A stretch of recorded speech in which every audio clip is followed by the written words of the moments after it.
On behalf of the convener of today's event, Otumba Shegun OON, Director General, National Council for Arts and Culture, and President, World Craft Council, Africa Region, I have the honor to formally invite you all to this Zoom session.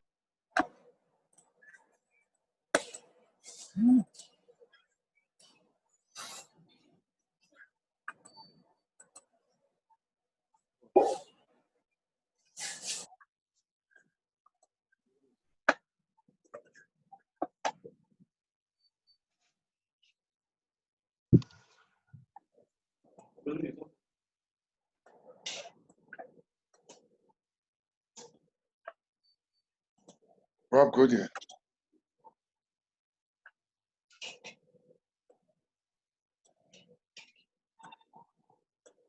Except you are recognized to speak. Secondly, all questions should be short and precise to give room for as many people as possible to ask questions. Please, if you want to ask questions, signify by raising up your hand. You will be duly recognized. You can also use the chat section to indicate your questions. Please note that all questions will be answered by the DG or the speaker of today's occasion. Distinguished participants, I will remind you all that the National Council for Arts and Culture is the cultural headquarters and has put modalities in place to continue setting the pace as regards our cultural expressions. Today, we also have our guest speaker in the person of Mrs. Suzan Akporiaye. She is the Managing Director and Chief Executive Officer of Topaz Travels and Tours. Hello. Travels and tourism professionals and consultants. She is currently the president of the National Association of Nigeria Travel Agencies, NANTA, and she is driven by her passion and commitment in the industry. She will be speaking to us today on the topic, creating new business opportunities for travel agents. Ma, you are welcome. Major stakeholders here present, you are all welcome once again to the third in the series of NCAC Zoom session on emerging trends in Nigeria's cultural industry. Please permit me, distinguished participants, to invite the convener of today's event, Otumba Shegun OON, Director General, National Council for Arts and Culture, and President, World Craft Council, African Region, to tell us why we are here. The DG, sir. Thank you very much. Good afternoon, esteemed participants in our NCAC Zoom conference series. You are welcome to yet another edition of this conference, which seeks to chart a new course for the art, culture, and tourism sector. I thank you all for keeping a date with us this afternoon. Today, we shall be discussing the topic, creating new business opportunity for the travel agent. This is with keeping with our promise that we shall be focusing on one subsector of the industry at a time. The role, like all of us are aware, of the travel agent is to keep people's plan, choose, and arrange their holidays. They usually work with budget. This sector is very important for packaging our tours, for giving opinions where to visit, attraction, and events. Today, to lead us in this discussion on this topic is no any other person than the second female president of this great association, in person of Mrs. Suzan Akporiaye, the national president of the Association of Travel Agents. I invite us to be open-minded in our discussion and deliberation this afternoon. I thank you all once again and have a wonderful deliberation. Over to the president of NANTA, Mrs. Suzan Akporiaye. Over to you, please, Suzan. Thank you very much, sir. Thank you very much, Honorable DG, NCAC. All protocols are observed. Your members, your team members that are here, your directors, and distinguished guests. It's a great honor for me, sincerely, to be part of this. And I must once again, as usual, truly appreciate you because you're a man of action. What you are doing here is exactly what we've been longing for, we've been yearning for, a platform where everybody in the industry comes together and talk about themselves, talk about their own contribution to the industry and forge a way ahead. Thank you so much. God will continue to bless you. I have known you for quite a while now, from the days of when I was the vice president of the association in Abuja zone. And then you were the DG of NTDC. We did a lot of things together, memorable ones together. And we are here again, and I'm happy to also work closely with you in wherever assignments you have. Thank you so much, sir. I'm going to go straight ahead. It's almost as if you took my definition of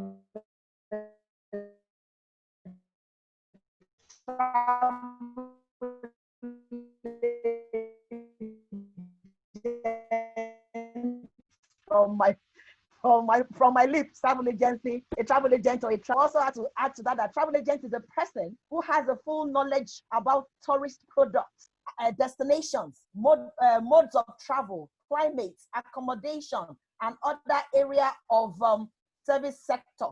He or she acts on behalf of the product provider, principal, and return gets a form of commission for being a middleman. Technically, a travel agent is an owner or a manager of a travel agency. I particularly like this. A travel agent may be an individual, firm, or corporation, which is commonly known as a travel agency. An agency means that the office of the travel agent organization where all travel goods and services are coordinated and sent out. You captured it in your summary of a travel agent. That is who we are. That's who a travel agency is. And we all know that the COVID has had massive impact in our industry. Every sector of this industry has been hit so hard. Our industry has to do with interaction, has to do with human interface, has to do with experiences. You see, what we say as a travel agent is we tell people that we sell you experience, we sell experiences. And of course, the COVID-19 has denied us of that. So technically, it's almost as if the travel agency is totally out of business. It's been very painful for a lot of our members. It has not been easy because our office has been shut down since March. We had a lockdown for about 6 weeks. But after the lockdown, people were able to go about their daily routine and make some form of income, no matter how small, even if not in full scale. But for we, the travel consultant or the travel agent, we can't still make any form of income. We're still sitting down. What are we going to do? What is happening? And coming in as the president of the association at such a time as this, I begin to ask myself, there must be more to this. We can't sit down like this. There's a lot of speculations out there. We're not going to see any form of travel or any form of travel business till 2021. And the question now is, what happens to us? I know some of us might have multiple streams of income. Maybe we have other businesses we are doing. But there's still a large percentage of us that 100%, this is what we do. So what happens? Are they going to be hungry till 2021? My answer is no. It made me to start thinking, what can a travel consultant at this time? Hello, can you hear me? Can you hear me? Very well, very well. Go ahead. Okay.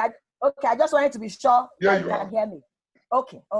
So now the question now is, which a lot of my members are asking, and the public is also asking, is what is the fate of the travel consultant or the travel agent? So it made me to start thinking, put on my thinking cap. We've been having series of discussion with our members and with stakeholders generally in the industry. That is why I must say, God bless you, sir. Because in all the series of discussion, we've been asking stakeholders to give us opportunity. Let's have a platform where we can talk, where we can rub minds together, where we can forge a common goal. Because the travel industry as a whole, travel, hospitality, tourism, is built around the culture of a people. The speaker of last week, God bless you, sir. I was there from the beginning till when I had to go for another engagement. I was so tuned to the Zoom. I couldn't even get up even to go and pee because it was making a lot of sense and I was listening attentively. So what he said last week was also to say we must diversify, we must look for other ways of surviving. And he mentioned something very important, that our culture is who we are. Our culture is who we are. And as a travel agent, what we sell our culture. That's what makes us unique. I tell my colleagues, this COVID-19 is an eye-opener. Is an eye-opener. And my watchword has always been, this is the time for us to begin to look inwards. You see, if we have ignored our culture, if we have ignored our local content, our own tourism for long, unfortunately, COVID-19 has happened. And now it has forced us to begin to look inwards, which is the message Otumba has been preaching. Far back as the time I met you as a person, you've been preaching this message. We probably were not listening as much as we should have listened. Maybe if we had listened very attentively to you and embraced local tourism, we probably won't be crying now. You see, to kickstart the economy, I believe strongly that tourism is one of the key that the government will need to revive the economy again. It's not just in other countries, even in our own country, local content. I was saying, this is the time for the government to look inwards and begin to build our local content. Like now, I was in a South African interview. I was in an interview yesterday, and they asked, what has happened now that COVID is not allowing us go for medical care outside Nigeria? COVID is not allowing us to travel to those exotic destinations. What has happened to us? Good question. Very good question. So now everybody that is sick right now has to receive treatment in Nigeria. Education too, the educational aspect, even our agriculture. So there is no better time. If I might say thank you, COVID, in quotes, for making us realize we need to start building our industry. When I mean industry, all the sector of the industry, because the interesting thing about travel and tourism, we cover all areas. Because the medical industry needs to be built so that we can also bring in people and come and experience our medical tourism. We have medical tourism. And medical tourism thrives on a strong medical industry, medical sector of a particular country. Even agricultural tourism strives on the strength of the agricultural sector of a country. Cultural tourism is the same thing.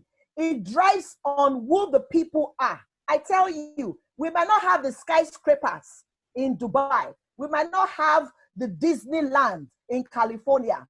What do we have? We have our culture. And interestingly, culture is it always intrigues people's curiosity. I mean, the average American or an outsider does not want to come and see skyscraper. They've seen enough of that. They want to come and see culture, because that's what Africa as a whole and Nigeria in particular, we are still very rich in culture. A lot of the British, a lot of the Americans, they don't even know their culture. They are lost. They are lost in space. So they always look for a way of finding their roots back to Africa, because they want to be able to relate with some form of culture, because culture is who anybody is. We are who we are, and our culture is who we are.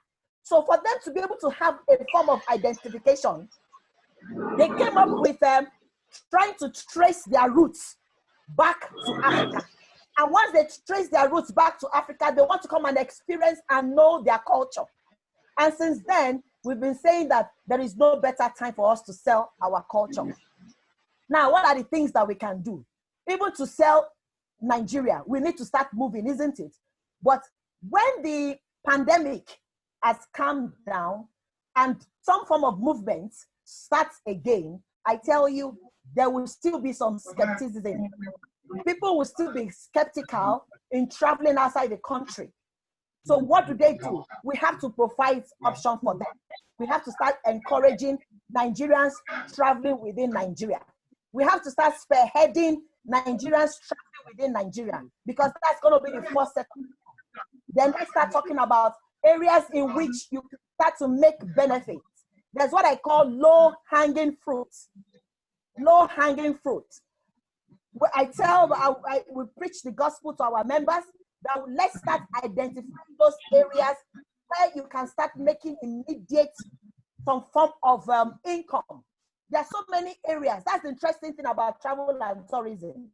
Very interesting, because we cover a lot of areas in our industry.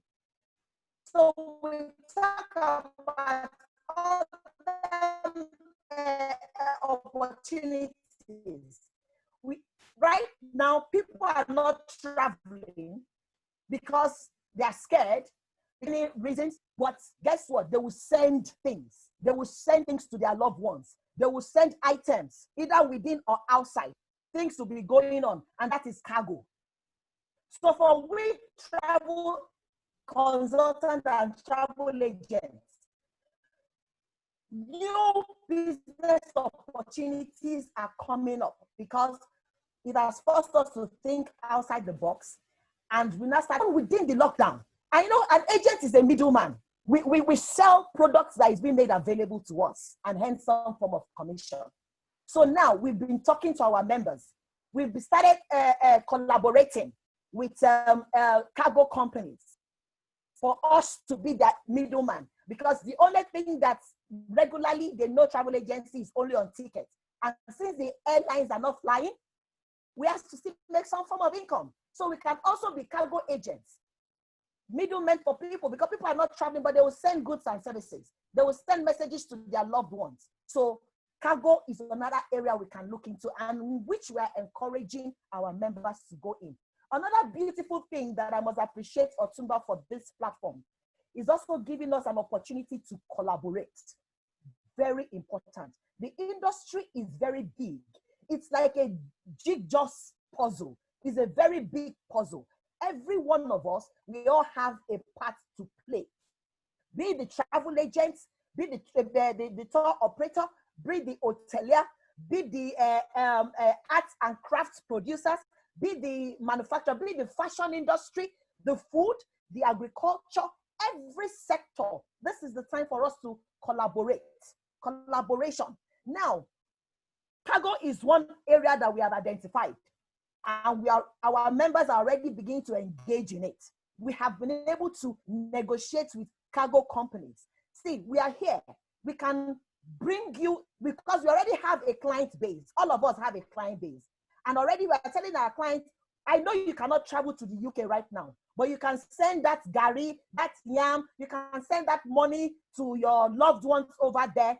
I will help you do it. So we have collaborated with a cargo company, and we are doing that. And that is producing income for us, even though the airports are not open, even though the aircraft have not started flying, but we are making some form of income. And that is because of collaboration. The cargo companies have been able to collaborate with us on that aspect. Then we talk about homestays. We talk about youth exchange program. When the COVID-19, post-COVID-19, like I said, people will still be scared of traveling. So what can we do among ourselves? Small groups of youth exchange programs is what we can also engage in. And we have the agricultural sector. I have somebody that has a big and massive land. I approach the person.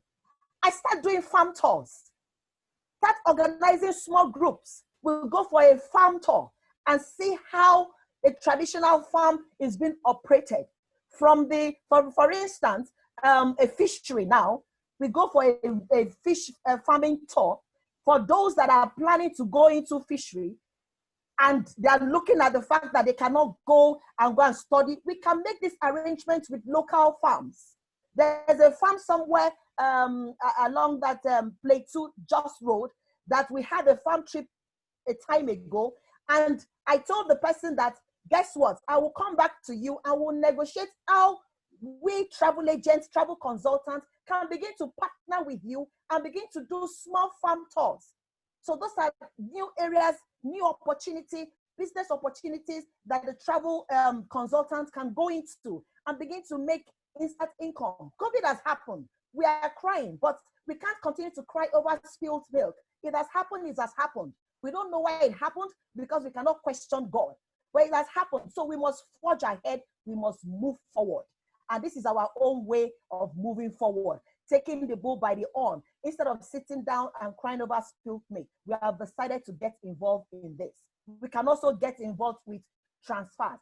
For instance, the airports are planning to open, and we hear that it's going to be only local for now. We don't know how long, but since the open, we can get involved in transfers. By the time the airport opens, we can get involved in transfer. Another aspect that the travel agents can also get involved in is charter. The airport has been shut. International aircraft have not been flying, but we have been involved in a lot of charter. We have been able to encourage our members, open up these different doors of opportunity. We've been involved in charter. We've been able to get charter companies to be able to work with us and give us good deals. And we have in turn made this proposal to our clients. Like some of, I have a client that says, even when the airspaces are open, as a company, they have decided they will not use public aircraft for travel for now. And immediately they said that I was so happy because we just finished making a deal with a charter company, which is part of what we've been discussing with a lot of companies, collaborating with them so that we can now bring them on board and expose them to our members so that they can start making some form of income and begin to take care of the responsibility. So the charter companies are there. They have given us these deals. So the proposals have gone out. Though the aircraft are not flying, but the charter is going on. And as an agent, we've been able to collaborate with them. And that is why I said for this industry to survive post-COVID, collaboration is the way forward. This is not the time to start saying, okay, more important than your own sector. Like I said, we all have our part to play. Everybody has their part to play. There is nobody that is less important or no sector that is less important than the other. We are all going to work together at this point to forge a way ahead. And of course, once the income starts coming in, stability in the economy, we start seeing some form of stability in the economy. We have just found out that we can't do this all alone. The travel agent can't do this all alone. The tour operator can't do this all alone. I mean, our colleagues in the creation, we need to partner to make sure the industry as a whole comes to a place of international recognition. They say charity begins at home. It's so true. Nobody's going to blow your trumpet better than you. Nobody's going to blow the trumpet of how rich our culture is better than ourselves. I started a challenge, which I called Tourism Challenge. And the whole idea is to drive looking inwards. Every travel agent, every travel consultant is to make 2-3 minute video introducing yourself, the state where you come from, and the tourist attraction in that state. And once the video is set, they send it to the association and we begin to archive all this video and we play it in all the social media handles. But what are we saying? We are telling the world that we are inviting the entire world. When the COVID is over, when the pandemic is over, we're inviting you to come to Nigeria.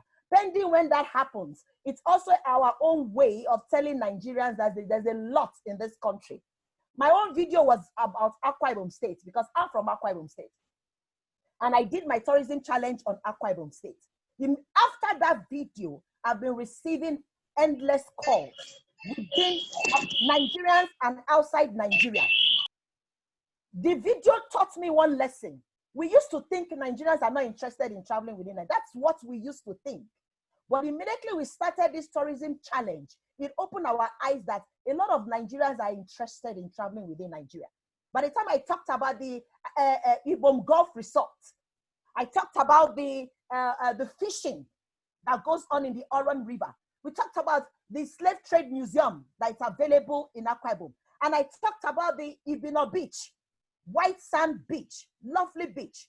After the video, I've been receiving endless calls, not foreigners, Nigerians. Nigerians have been calling me. By the time the airspace is open, I want to go to Akwa Ibom. That's the whole idea. And that is what we encouraged our members to do. I have not had opportunity to discuss with you, Honorable DG, sir, but that is the project that NANTA is involved in presently and that we are promoting. Because I am one person that, I am a very cultural person. There's nowhere in the world that I've not been to, but there's no place like home. And I love flying my flag so high. I'm so proud to be a Nigerian. We are not there yet, but we will get there one day. So that project will be bigger than, it's already getting bigger. It's already getting bigger than what we anticipated. Sincerely, it started like a joke. But right now, as I'm talking to you, Mr. Digisa, the project has gone beyond us.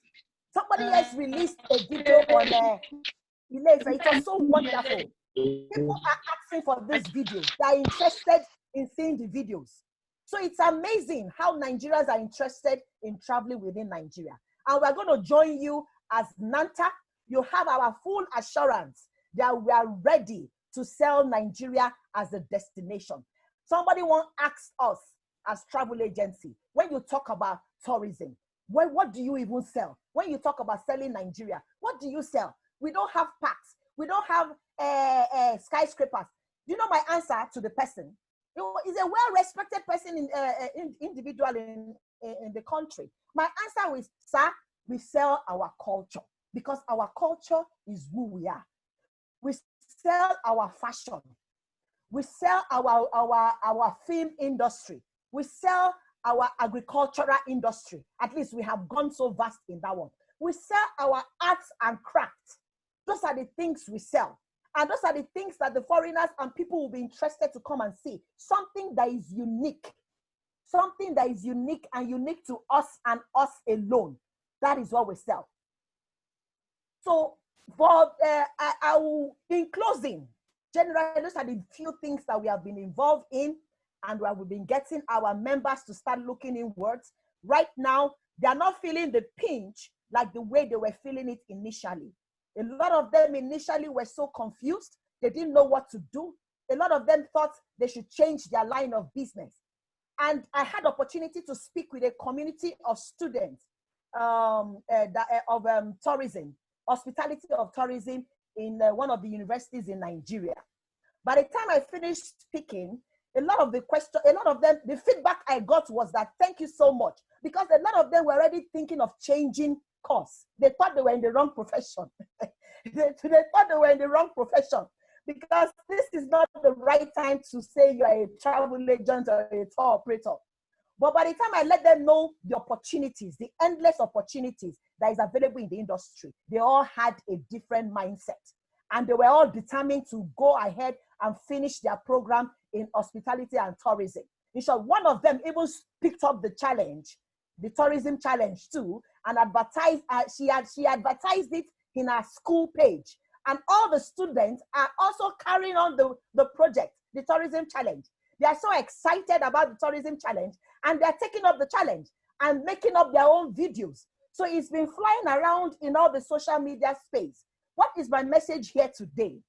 My message here today is collaborating what our DG has been preaching for as long as I know him, is promoting ourselves, promoting our own. In closing, I just want to mention a few points to tell you how involved I was in the last week's speaker from Mr. Oludotun when he spoke. I wrote down so many things. It was as if I was in the classroom because I was enjoying the lecture. I mean, to add up to what he said culture is our identity. It's so true. When you say, who are you? Who are you? Your culture is who you are. If they say you are a Yoruba man, your culture is what makes you a Yoruba man. No. Yoruba man, your culture is what makes you. Somebody's talking. Just to highlight a few things that our last week's speaker spoke that also resonates so well with me, and I agree in totality. He said institution with one line of income needs to change. It needs to change. And that is why I am preaching this message to my colleagues, the travel agents out there. You do not have to keep to one line of income, which is selling international tickets alone. We have to start looking for, in the same tourism as you go and have a barbing salon or a beauty salon. No, even in the same tourism sector, there are so many other opportunities, business opportunities, new business opportunities that we are preaching and encouraging our members. We're even making a lot of contacts also to also help them, because everything is all about tourism. So institution with one line of income is a thing of the past right now. It's a thing of the past. COVID-19 has made us realize that we cannot be in the line of one income. That's what COVID-19 has done. If there's one good thing that COVID-19 has done for us, that is what it has done for us. And it has made us to start looking inward.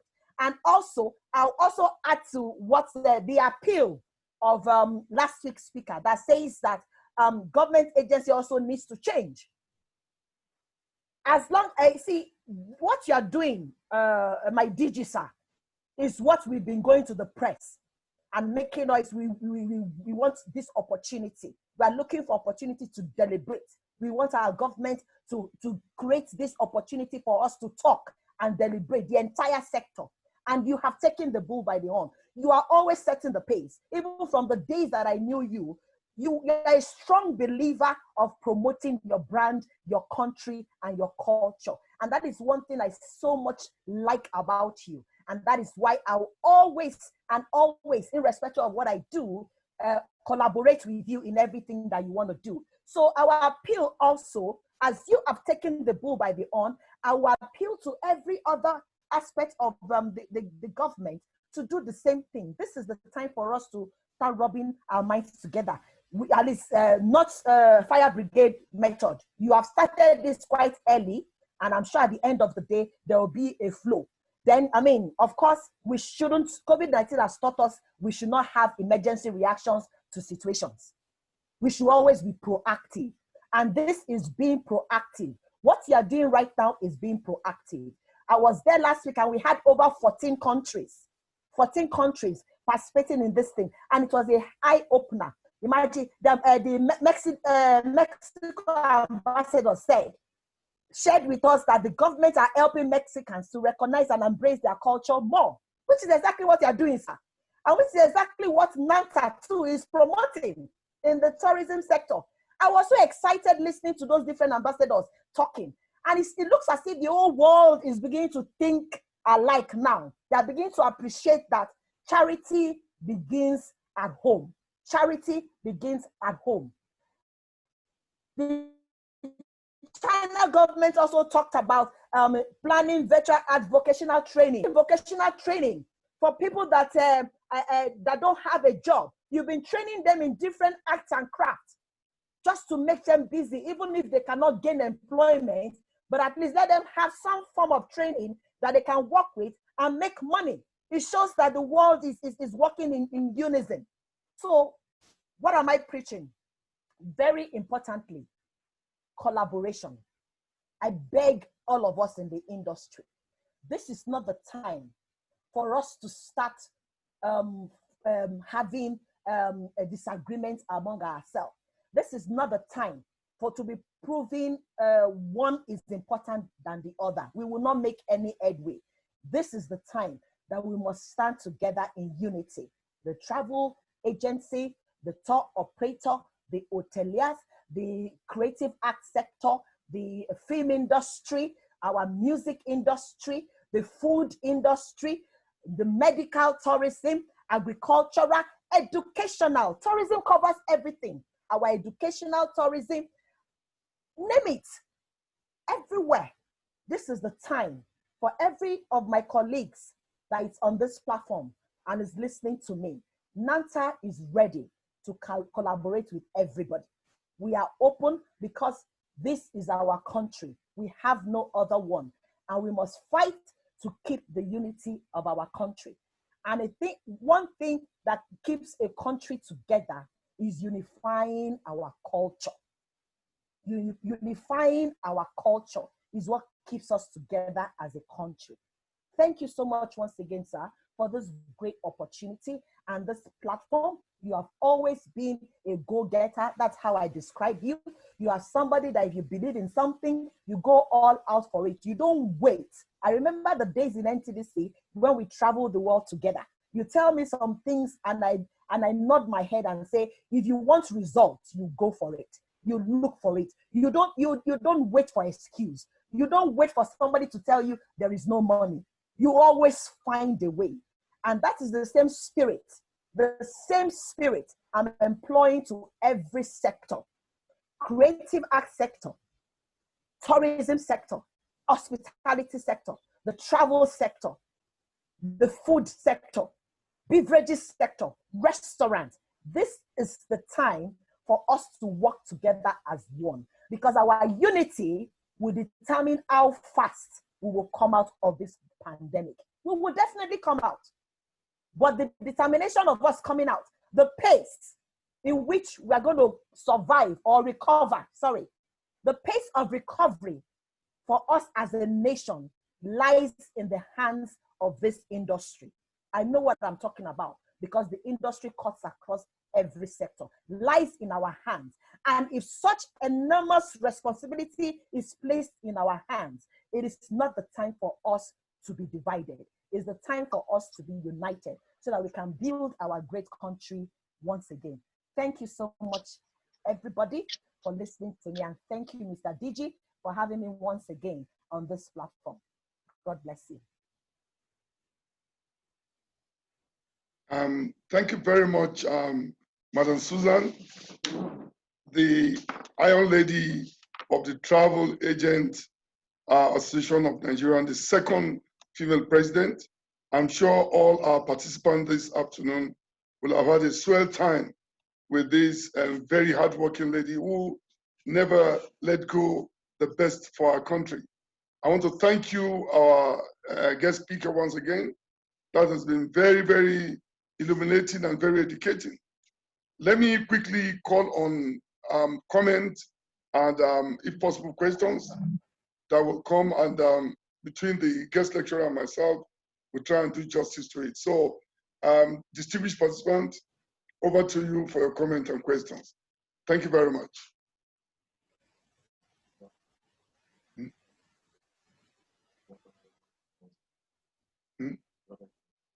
Rabbi Consult. Wait. Rabbi Consult, you can Hello, come in. sir. Yes, please. Hello, sir. Yeah, come in. Am I on, sir? Very well, my brother. You can. Yeah, good afternoon, sir. Afternoon, my brother. Good afternoon, sir. God bless you for the opportunity. Yes, sir. Thank you very much. God bless you for the opportunity given to us to learn one or two things this afternoon. Yes, and greetings to the NANTA president. God bless you, man. We appreciate your training this afternoon and what you have talked about. Yeah, you talked about organizing small tours around the country. It's a very good initiative, but just one question I want to ask is to make that thrive, I want to ask, what is the National Council for Art and Culture doing in portraying the security image of Nigeria so that prospective clients can be rest assured that the country is safe to travel around? This is what we need to ride on so that people can travel. Thank you very much. That is my question, sir. Okay, thank you very much. It seems that question is for me. Am I correct? Is that question for me? Okay, not a problem. Let me. Yes, sir. Yes, sir. Say again. Okay, not a problem. Let me assure you, every part of the world have its own Boko Haram. There is no country that has an 100% security network. NCAC, we're doing our best by collaborating with all the security agencies to make sure that Nigeria is a safe place. We will get there. We're not yet there, but I can assure you we're very close there. And for the guest lecturer, you may want to speak to the first question. Okay, yeah, thank you very much, sir. That's always the question I hear. Somebody made a comment here that it amazes her, it saddens me that we as a people have failed to recognize the immense benefit that could be derived in tourism industry. It also saddens me each time we are talking about traveling within Nigeria, we talk about security issues. Mr. Digisa, there is security issues everywhere in the world. You see, one of the assignments on that tourism challenge is, you see, we know some of our tourist locations are not exactly where we want them to be, but there are still a lot of them that are in perfect condition. Let's start with the ones with perfect condition. One of the criteria of the tourism challenge video to my members is any location that you are promoting in that video, make sure it is a location that is in perfect condition for people to explore. And in the video for Akwa Ibom State, all the location I mentioned is well secured and in very good condition. You need to get to believe it yourself. Ibom Golf Hotel and Resort, it meets up any international golf resort in the world, is in perfect condition. So the question usually is, why do we have to keep looking at the ones that are not in perfect condition?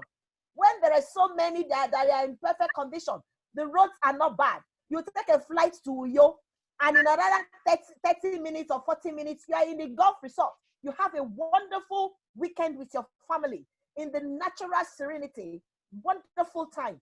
That's what we are talking about. That's the whole aim. Let's not preach the gospel of the bad. Let the good ones overshadow the ones that have issues. That's just the answer to that. Please, let's have a change, orientate our mindset as Nigerians. I was in South Africa at 3 different locations. I was almost attacked in South Africa.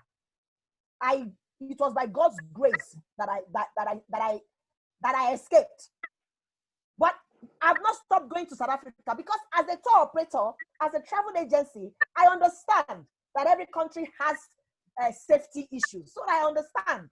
So the same thing, if somebody comes to Nigeria and have a bit of issue, doesn't mean we should condemn the entire thing. So I'm very sure Otumbas are working so closely. We will try our best. But while we are trying to put the ones that are not in good condition, let's explore the ones in good condition. Let's make money from those ones. Thank you. Much. Let me just quickly add something to this. For the first time in about 10 years, the number of Nigerians arrested abroad have reduced. And I must say big thank you to EFCC, ICPC, and the Nigerian police, particularly the IGP monitoring unit. They've been able to do a very good job for us that now the image of our country is improving. So I assure you, the same security agent will keep faith and make sure that Nigeria become one of the best destinations. Thank you very much. Can I quickly call on Mr. Miles Nam, convener of African China Cultural Exchange Society, based in Botswana. Mr. Miles, please. Miles, M-I-L-E-S. Mr. Miles from Botswana. Mr. Miles from Botswana. Yes. It's how are you, sir? Very well. Please go ahead. Yes. Sorry, I'm coming late because No I'm joining other meeting for Tanzania because the coronavirus, we are still at home, and all the meetings, we are through the Zoom for Tanzania, Zambia, Nigeria. And yes, I'm very happy to join this meeting. And I hear a lot of things about, we talk about the culture, talk about the tourism and other issues and impacts from the coronavirus. Yeah, this is a very painful issue, even in Botswana. And but we still need life. We still need we provide, but anyway, I don't have anything to say because I think I'm just listening, I don't know that I need to speak. Yeah, but anyway, thank you so much for your invite, and we hope I can come to Botswana as soon as possible. Yeah, I think we just did that. Sorry for that, because I don't have anything to say because, thank you so much. Thank you, Mr. Mans. Okay, thank you so much. It's nice to hear from you and nice to see you. You are still looking very good. I promise you, after the COVID-19, we should be paying a special visit to Botswana. Look forward to seeing us there very soon. Thank you very much. Thank you so much. All right. Because Botswana now is very cold. You can see, now it's only like 10 degrees. It's very cold. Okay. Thank you very much. Thank you so much. All right. All the best. Thank you. Can I quickly call Osita Juma from Canada? Osita Juma from Canada. Osita from Canada? Yeah, please go ahead. We can hear you. Thank you for the invitation today.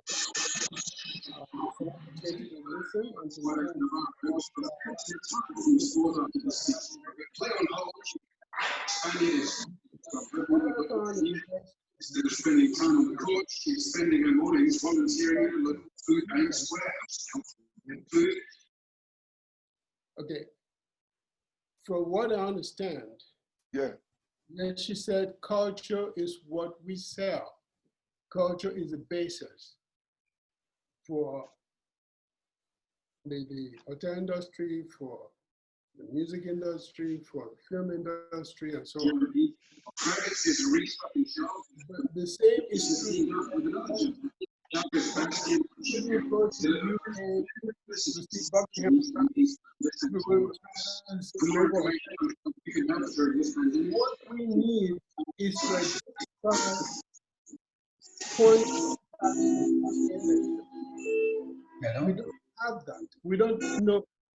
If I go to Sokoto, what would I see? Why would I go there? Where's the hotel? How do I go from the airport to the hotel? What restaurants are in Sokoto? What is in Aba? What is in Abeokuta? We don't have those records. We don't really know how to go from one point to the other. Yes, we should concentrate on tourism within the country, because everywhere you go, whether it's in Canada or the US, most of the travel is within the country. People go to Las Vegas, people go to New York, people go to Chicago.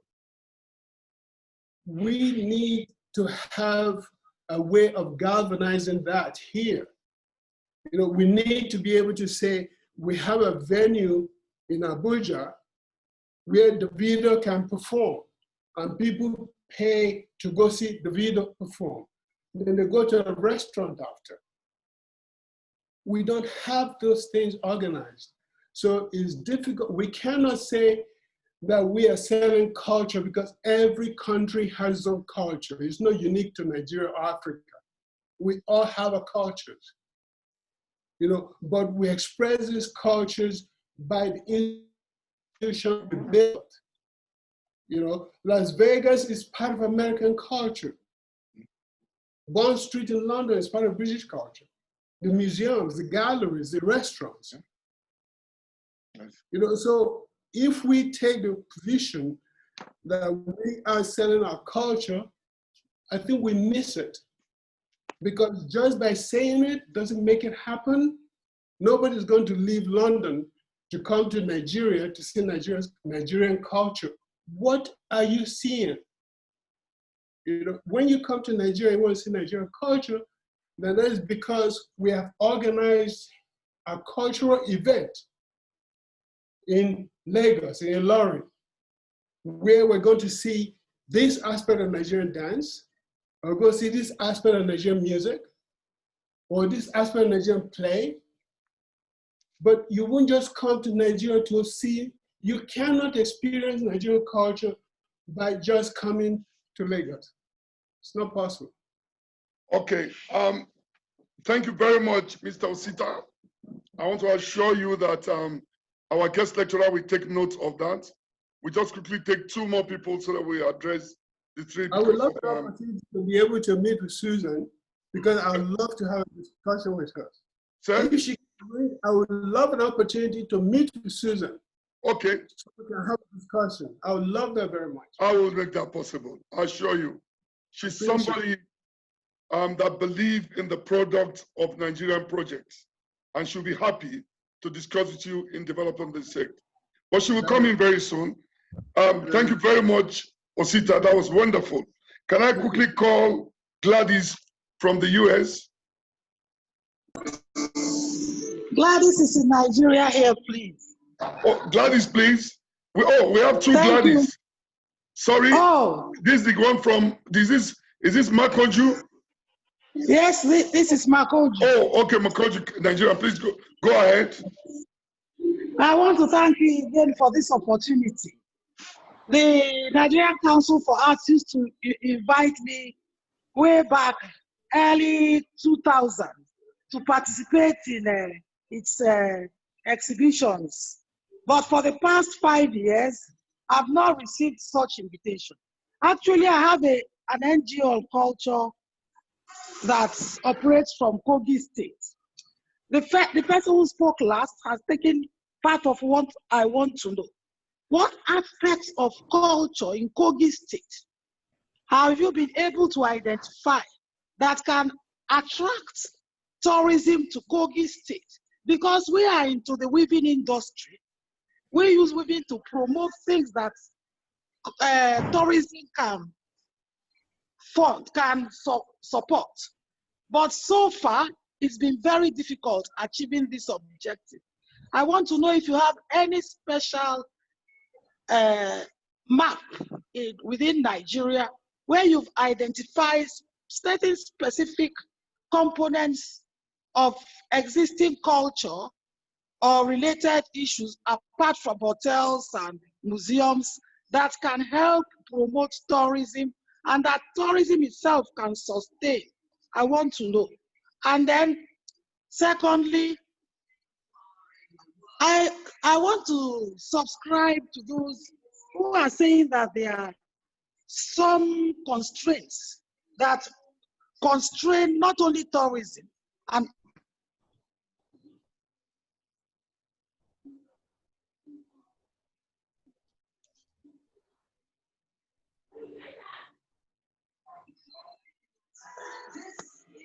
I'm not hearing you.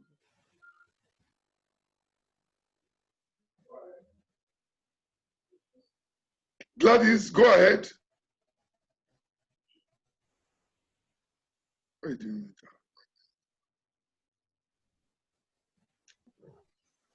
Gladys, go ahead.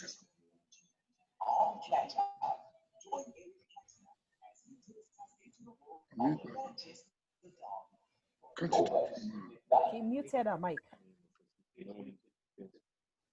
Her mic is muted. Her mic is Go ahead, go ahead. I want to know if you can have another platform where we can address such constraints. Meanwhile, I don't mind one-to-one on with any officer in your council who will articulate what I have on this, and then we'll bring it to a platform so that we can enrich it with contributions from others. Thank you. These are the 2 things. Thank you very much. Thank you. I'm sure the guest lecturer will have 1 or 2 things to say. Can I quickly call Suzan just in a minute before I Thank you. start? Okay. Please. Okay. Thank you so much, Mr. Osita. Thank you so much. Culture is the basis. We have the culture. I think I will agree with you on the fact that the issue here for us has been promotion. Yeah, that's why it looks as if people do not know about our culture. And that is why I like what the DJ NCAC is doing. Post-COVID, we have realized where we have the gap. We all know the gap, but we're not allowing the gap stop us. That's what I'm preaching. We know our gap. We know our deficiency, but we're not allowing it stop us. We will still, in our own capacity, continue to push this publicity out there.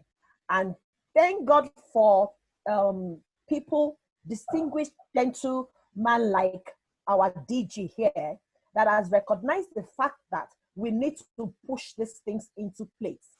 I will give you an example. When it was DG NCDC, this challenge was also there. If you remember, Mr. DG, when I come to your office those days, I would tell you about this challenge. And you will tell me that you know that the challenge is there, but you refuse to look at the challenge. You always find a way, even in the midst of the challenge, to push things through. And throughout the time you were there, we did a lot of things as Nigeria as a country in international events and fairs. As a matter of fact, one of those international events, Nigeria stand won one of the best stands. Am I right, Mr. DG? Absolutely. Even in the midst of the lack of support and the deficiency, there was no stopping him. He found a way, and we made our impact in WTM London. And back to back, Nigerian stand always has win the day. So that's what we're talking about. I know very well what you're talking about. It's publicity. It's publicity and having a calendar of events. That has been our issue. For instance, all our festivals, I will say, I always have visitors from Germany, from US, waiting to come and attend our festivals. But you know what now happens?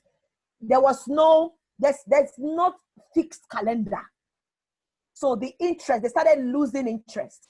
So if we coordinate these things are there. If we coordinate it and have a fixed calendar where it can now be promoted. We cannot promote something when there is no fixed calendar. It's a bit difficult. But that is one of the cry when we have opportunity to talk with the government, with the sector of the government that is in charge of these things. We try to appeal to them. Let's find a way of having a fixed calendar for this event, except things beyond our control, like this pandemic now. We all know the pandemic has halted a lot of fixed events all over the world. But aside that, we should have fixed events. 3 years ago, I'm not sure now, the very wonderful Kanu Doba.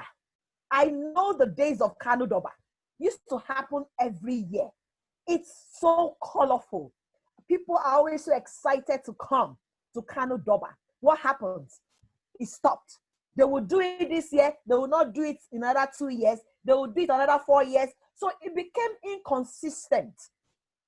And people started losing interest. So, but the former emir did one 2 years ago. It was unbelievable. It attracted the largest crowd in the history of Doba. It was unbelievable. I was there to witness it, and I was amazed. And my prayer was like, I wish this can have a fixed date. So thank you very much. And I'm happy DG is now there. So those are the things we are going to try to push. Ways of promotion has always been our problem. How do we promote it? Now we've been talking.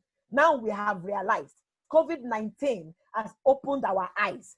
We have no choice right now to begin to find ways of promoting what we have. Nobody will do it better for us than ourselves.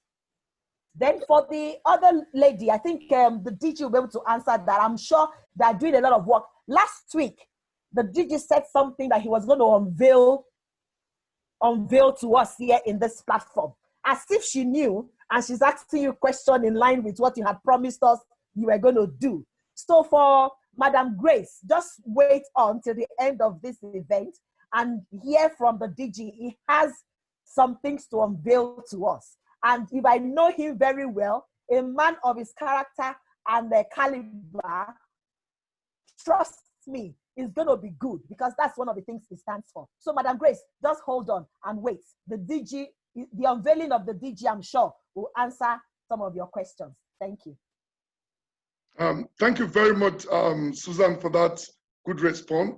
Let me just quickly add just a point. Please, we need to take note of this.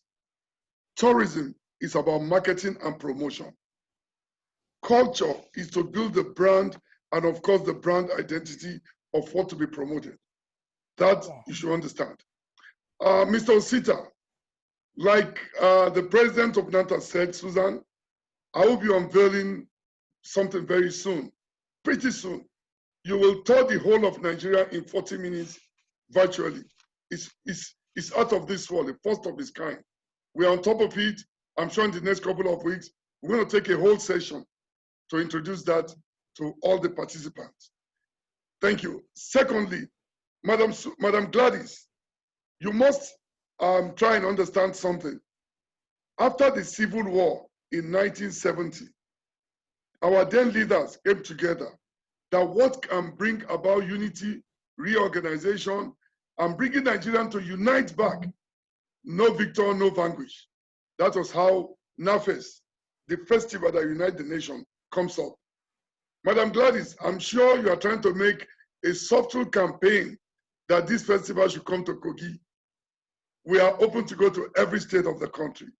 Pretty soon you will hear from us, and I'm sure you'll be very happy. Thank you very much for that. Quickly, can I call Mr. Kofi Zainos, the president of African Museum, Arts and Culture from the United States of America. Mr. Kofi from the United States of America. Yeah, thank you, DJ. I truly appreciate you recognizing me this morning. My question is, I have two questions actually, but the first one is directly to you.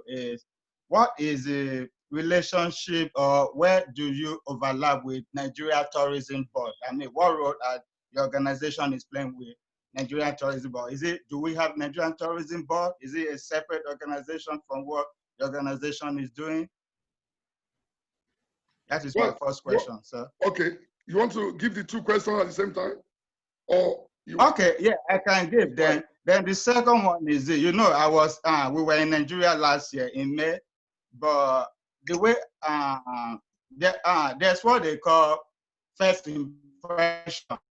Even though I grew up in Lagos and I have left Nigeria for over 20 years, but coming back, the way the airport, the road to the city is, you know, I mean, there has to be infrastructure development, because without that, there's no way we can draw people from the Western countries to Nigeria. Because if tourism is going to be developed, it has to be,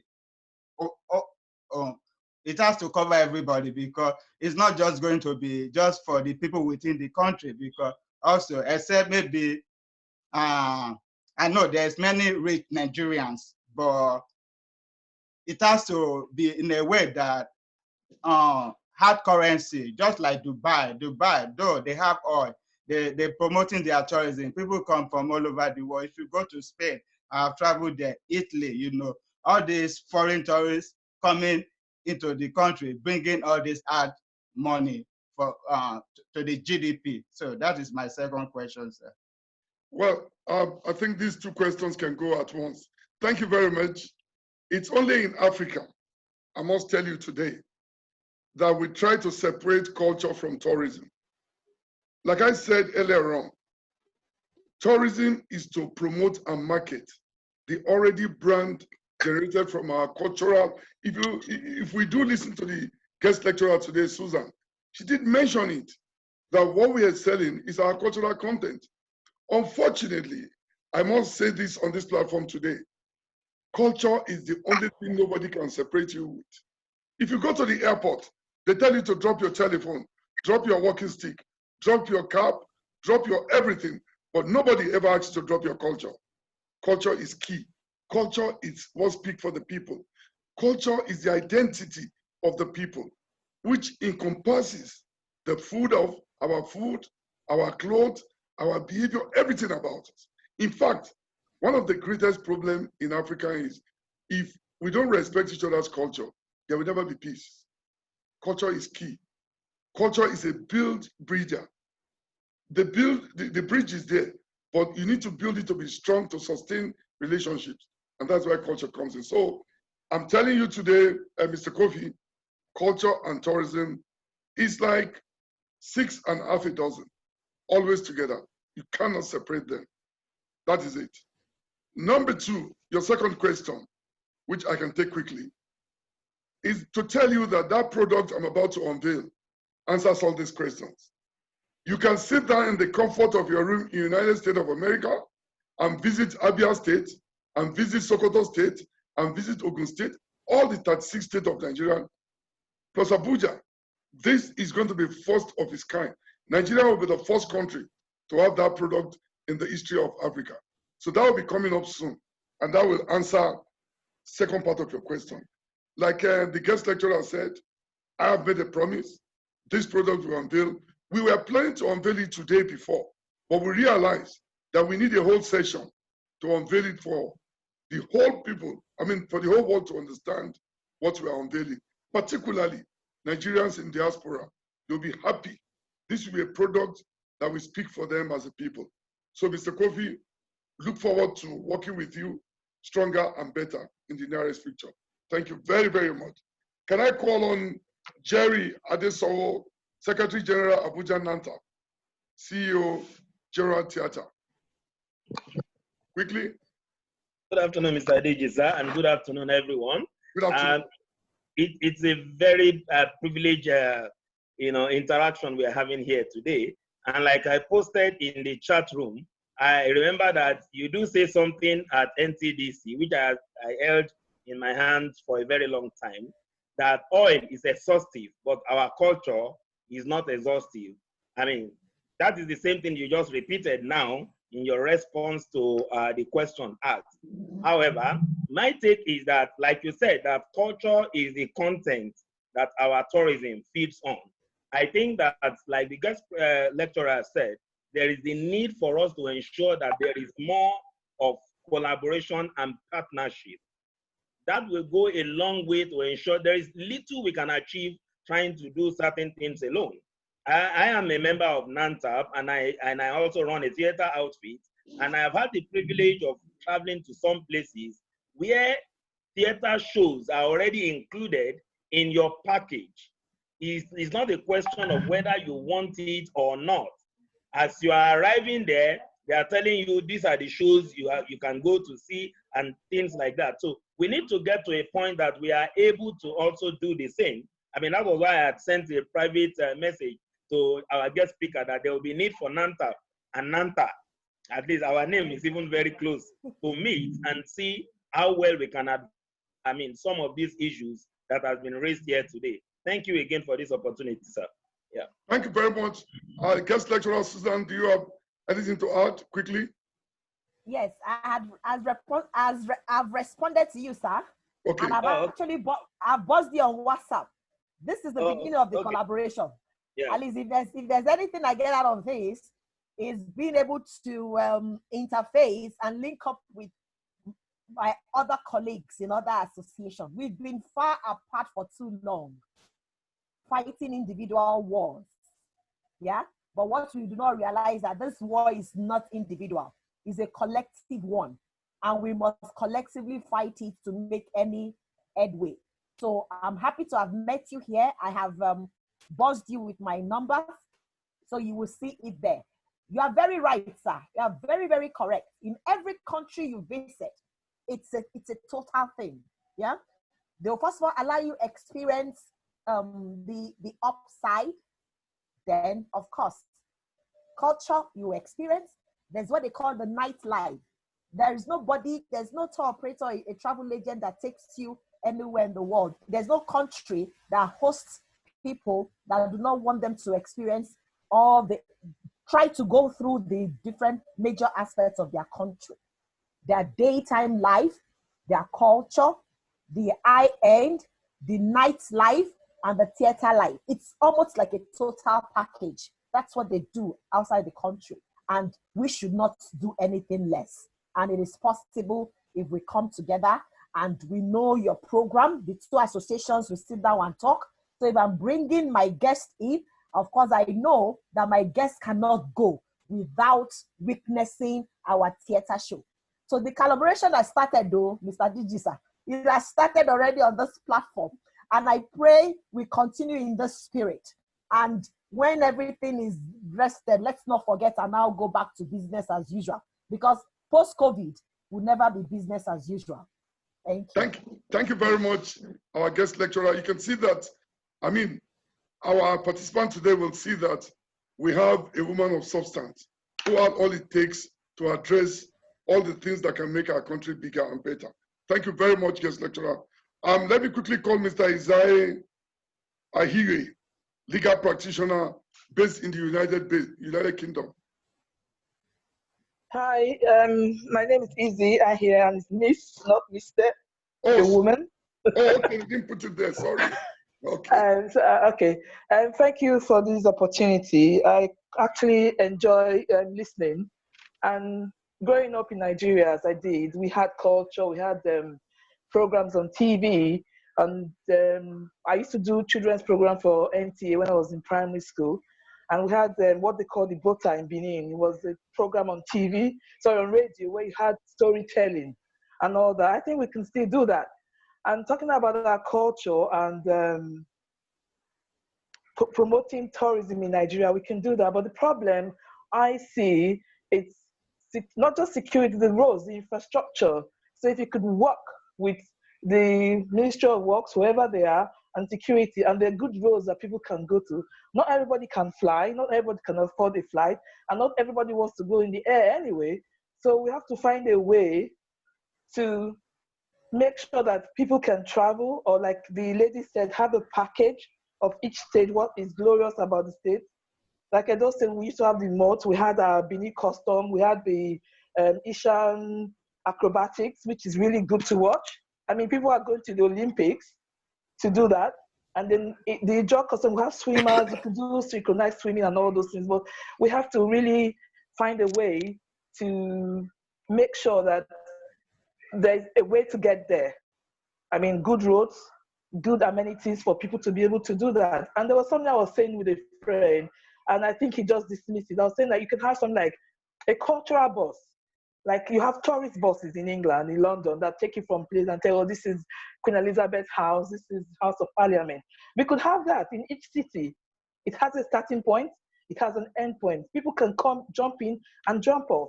So that could be another thing to teach the young children or even adults who probably don't know many things. I live in England, and there are some places I've not really seen, because when you come to England the first time, you're just trying to survive and make money and do whatever you need to do. And then when you settle in, you start looking at places. But those tourist buses, so I'm talking to the tourism lady, you can have a tourist bus from one part of Lagos to another, because Lagos has different parts, or parts of Benin. I did my youth service in Cross River, so I know a bit about Cross River. So that's another way to look at it. In this COVID era where you can't travel, why don't you have a cultural bus that can take people around to different areas and tell them, you have somebody who will be sort of narrating the story. Oh, this is the Oba of Benin's palace. It was built in so and so time. Did you know that in Benin, the white people came and tried to do this? They didn't understand. You know, something like that, so that people can learn about their culture. And also another thing I'll say, that here on Fridays, they said to you can wear jeans. What I do on the Friday, I don't wear jeans. I wear my African stuff. And people do like it. So on the Friday, when they say wear your jeans, I don't wear jeans. I wear my African top or a dress, not really those flamboyant party ones, but office ones. So that's another way of selling the culture. And just to end it, when you come into the airport, I'm sorry, instead of having custom officers disturbing your life for whatever reason, they should be giving you pamphlets about Nigeria, telling you about places you can go to, because they do that on the planes. When you're going to America or Canada, wherever, they tell you which hotels you can go to, even British Airways or what. So we could use that method as well. When you come into the country, as you're going out of the airport, you should be getting a pamphlet wherever part of the country you're going to, this is where you can visit. This is our culture. Basically, that's all I have to say for now. Thank you again for the opportunity to speak. Oh, thank you, Izaigwe Yema. That's a very good one. But I can assure you, everything you've said are part of the items we are working on. We have some already on ground, but you must also accept one thing. One of the reasons why it's not easy to do or get some of those things on board is we are waiting, God's willing, we have our own national carrier very soon. So it will be easier to drop our materials at no cost. Any airline you want to drop materials now, you got to pay some good money in dollars. But however, we are working on that internally, and I'm sure pretty soon you'll be very happy. Can I quickly welcome Her Excellency, the Ambassador to Cuba, Mrs. Clara M. Pajido. Clara, Her Excellency, the Ambassador to Cuba. Thank you very much, Mr. Chairman. Thank you for welcoming me. No, first I have to apologize because today I joined a little late. I have not been able to listen everything that you are speaking today, but by sure I will be a permanent participator in those meetings. Thank you very much. I think I just want to add, but by sure next time I hope that I will be able to make a better contribution. But what I want to ask is that I extremely believe that as human beings, we need to learn how to live with this illness. Not to expose ourselves, but at the same time to see how we can get back to more normal life. And I am convinced, I am very, very sure that culture can do a marvelous job educating people to do that. So thank you very much for all you are doing. Thank you very much, Your Excellency. Let me assure you, Nigerians are people with very strong faith and hardworking people that I want to assure you, in no time, you will almost believe there was nothing like COVID-19 in Nigeria. I thank you for your words, and I assure you, we continue to collaborate with Cuba to make the best of a time for our people, for both countries to work together. Thank you very much, Your Excellency. Thank you, Mr. Chairman. Thank you. Can I quickly call the cultural attaché to Ethiopia, Ms. Elema, from the Ethiopian Embassy? Amela from Ethiopian Embassy? Yes, you have the floor, please. You can quickly talk to us. You didn't get it. Amela, it's H-E-R. Amela from Ethiopian Embassy?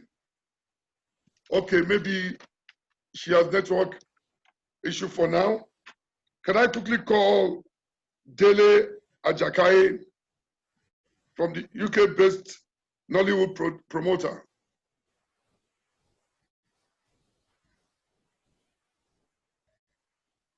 Dele Ajakaye. Please, Dele, you have the, go ahead. Hear me?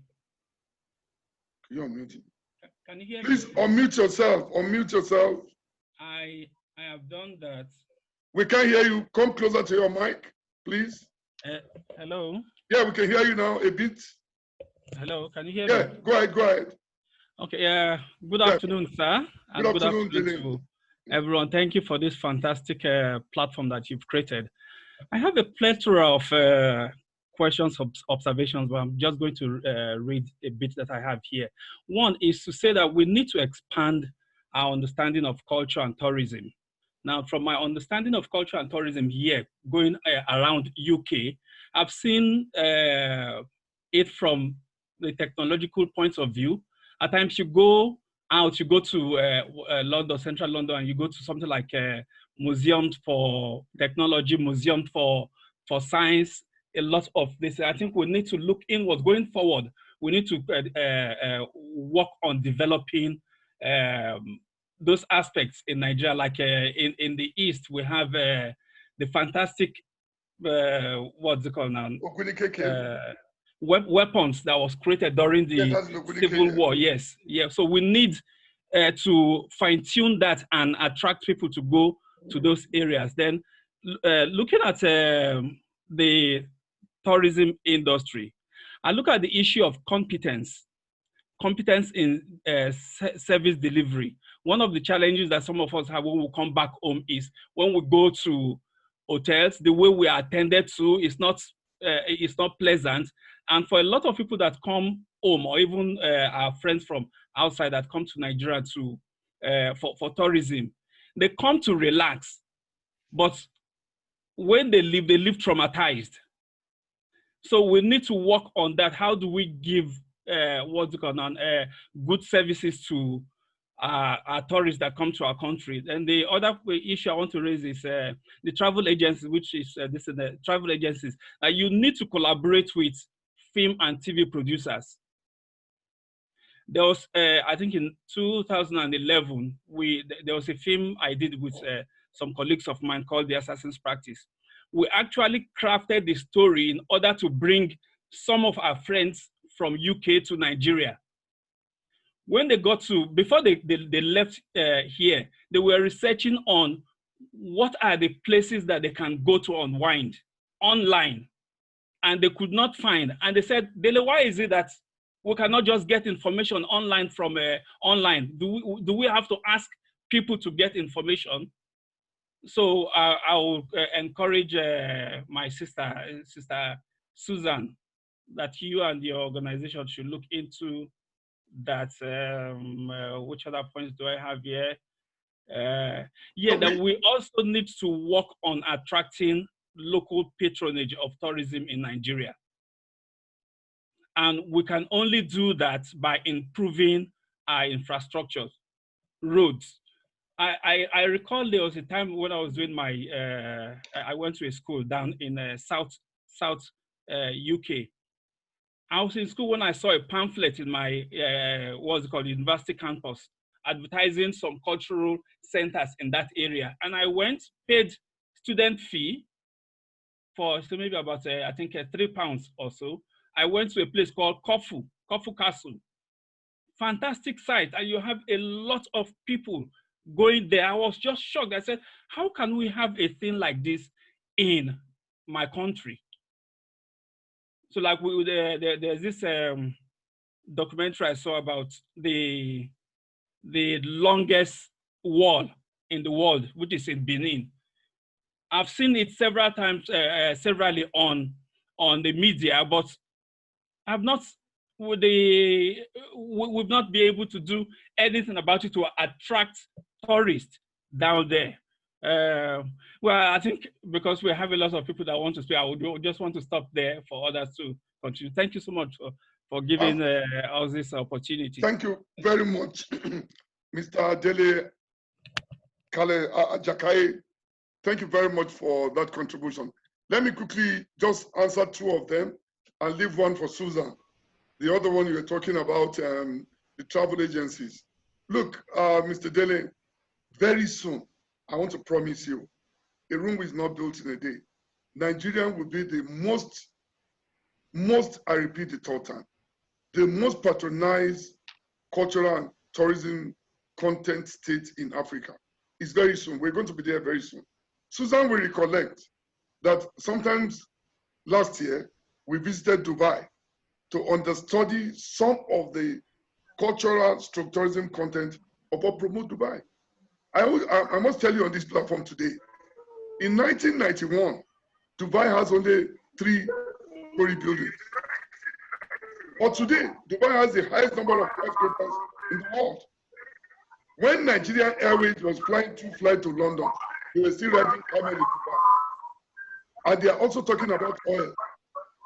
So what we need to do quickly is to come to look outside the box and to look inwards at our own content of domestic tourism, which I assure you, Mr. Dele, very soon you will come back to Nigeria and you'll be very proud. In a couple of weeks, the products we're unveiling, you can see the whole of Nigeria from the comfort of your room in UK. These are some of the new things coming up. People would like to see. In most cases, and I must defend the travel agents here today, most travel agents in the world, they collaborate with other countries. In the international world, you know what they do?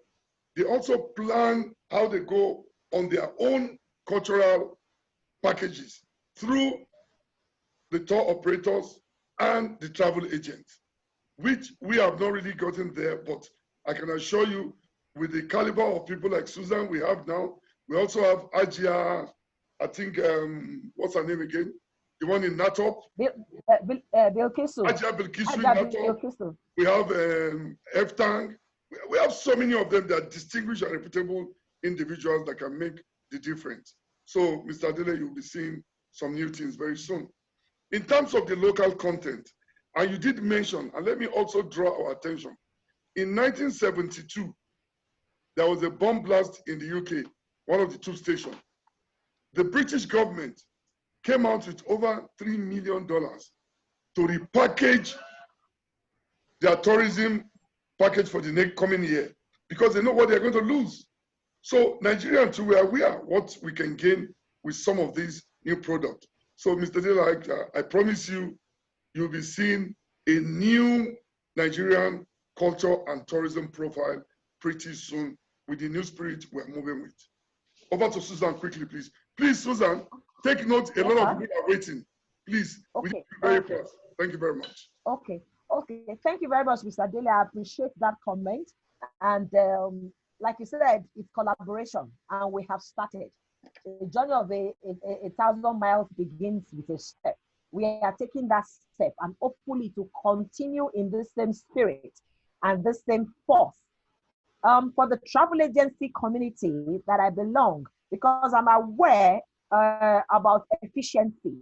My members will tell you that I'm a big promoter of professionalism. Yeah. And because we want each and every of our member, as long as you identify as a NANTA member, to make sure that you're a professional to the core. So we are getting our members involved in a lot of trainings, Some of them we may be able to get free. Some of them will be pro bono. Some of them will be what we will pay for, but it's very important. And we are emphasizing that every day to our members. You see, if we must do this, is it that you do it or you don't do it? And if we must do it, we must go all out. We must be prepared as a person. You see, somebody put out there, and it's so correct, that promoting tourism culture, training is also involved. Promotion is the key for culture, tourism, and all that. But to promote it in a way that it's internationally accepted, world standard, we have to be trained to do that. And that is one aspect that NANTA has been talking about.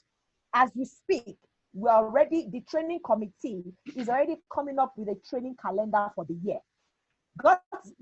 Thank God there is COVID, so no movement, so the training will be a bit easy. So the logistics part of it is going to be addressed, because we can have training and the entire 5 zones of the association can be in the training at once, unlike if we have to be physically going there.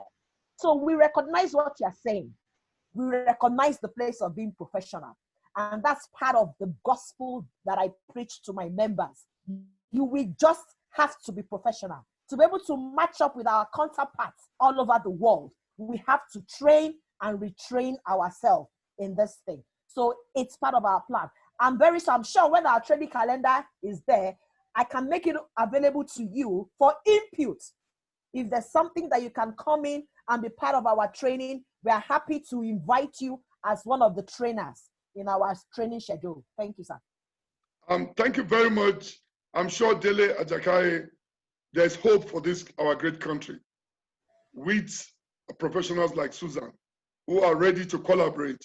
No sentiment, tribal, religion, whatever. This sector is about bringing the nation together, not about discussing negativity. I'm so happy today that a lot of collaboration and contact making and networking is coming up. Thank you. Please, we have to be very fast. A lot of people are still waiting. Can I quickly call the cultural attaché to the Ethiopian Egypt Embassy, Miss Amela, sorry. Amela, H-E-R, and she's not there. Okay. Amela is still probably missing somewhere. Can I quickly call Hassan Aliu, art gallery owner in London? Hassan Aliu? I'm here. Please go ahead quickly, please. 1 minute, please. Please. Sure. I'm trying to, oh my goodness. Hold on. Okay, hear you. Sorry. Oh, you can hear me. Okay, brilliant. Sorry about that. Yeah. Okay. Please, Right. before you go further, I like the background. Oh, thank you so much. Fantastic. Oh, thank you very much. Right. Thanks a lot. Okay. Hiya. So, for me, I think the biggest challenge to tourism is security. And then when you come to Nigeria and you're stuck in the airports and you can't travel internally, that's another big problem. But I don't see the foreign tourist as being the biggest potential market for tourism in Nigeria, because there's a large enough population surely that would patronize tourism in Nigeria internally if the facilities were better marketed. So I think marketing, and particularly in these times of COVID, it's probably a good opportunity for the online marketing sort of strategies to be developed, and everything can be coordinated. So between, say for instance, when you buy a ticket at the airport to go somewhere, that ticket should also have tickets or maybe promotions for going to shows and adverts of restaurants and other events and other things, other opportunities, in there as well. So I think there's a lot of potential. But I also think that we shouldn't really see culture as something static and in the past, because culture is an evolving process. The culture which you described in Dubai is not something as is 100 years old, even it's maybe 30 years old, even. So we shouldn't only see visitors to Nigeria as only people who are coming to see antiquity or heritage pieces alone. There could be people who are coming to see the way the people live now. And so we need to improve on that. I think there is a whole, load of a good potential for that aspect to be developed by the NCAC. I hope I've said something useful. Thank you very much. Thank you. Hassan Aliu, let me quickly just interject here. There's one thing we must know and we must appreciate. That is why the travel agent comes in. Please understand something. When an airline cancels a flight or for technical reasons, it is better to fly safe than to risk people's life. Particularly, there are sometimes the weather is not too good. You are not a professional, I'm not a professional. The airline operators, they know when is best to fly. So if there's a cancellation for technical reasons or for weather, etc., we should just be patient. That it's better to be late and get to the destination safely. That is where the travel agents also come in. They know the time of the year you fly to some areas because of the weather control. So, but again, Madam Hassan Aliu, I'm so happy this afternoon that we have Nigerians all over the world doing very well. I'm so happy, I'm proud. Please keep it up. Most times when we hear is for us to hear Nigerians are arrested, that's what they celebrate. But we know we are very good people, and you are one of them. We're happy that you've joined this platform, and we continue to see more of Nigerians doing the right thing, giving us good names and ambassadors of our great country wherever they are. So, Mr. Hassan, thank you very much for that observation. I'm sure in the course of discussion, Madam Suzan will come later and talk to one or two things. I also have quickly Professor Ezeumba, Museum Director, New Orleans, United States of America. What a beautiful time to see Nigerians doing very well all over the world. Professor Ezeumba, please. You have the floor quickly. Prof. Ezeumba, maybe lost contact. Can I quickly call? Ezelumba. That's the name. Ezelumba, please. Ezelumba. Ezelumba, yeah. Okay, please. You have the floor, please. Ezelumba, please go ahead. Prof, go ahead. Is it the one? Professor Ezelumba, please go ahead. No, Sonia was saying that one is also saying. Professor, can you go on? Ezelumba. Prof, we're not connecting with you. Okay, can we have David Lopez, consultant, Calabar Carnival from London, please? From Trinidad and Tobago. Oh, sorry, from Trinidad and Tobago. And Tobago. Please yes. go ahead. Please go ahead.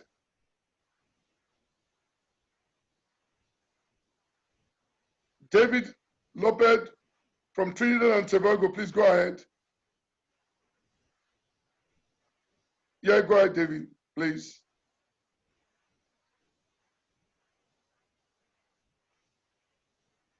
David, go ahead. Hello, good afternoon. Are you hearing me? We can hear you very well. Right, good afternoon. Yes. Again, it's a pleasure to be on this platform to contribute to the development of the tourism product that you have in Nigeria.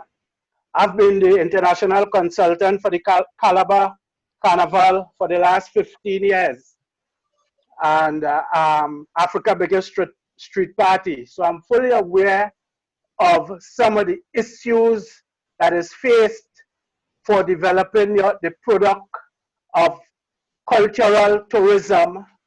And I agree with you 100% that tourism and culture, they are separate and apart from each other, but they intertwine because you have to be developing a product to market to the world for people to come to.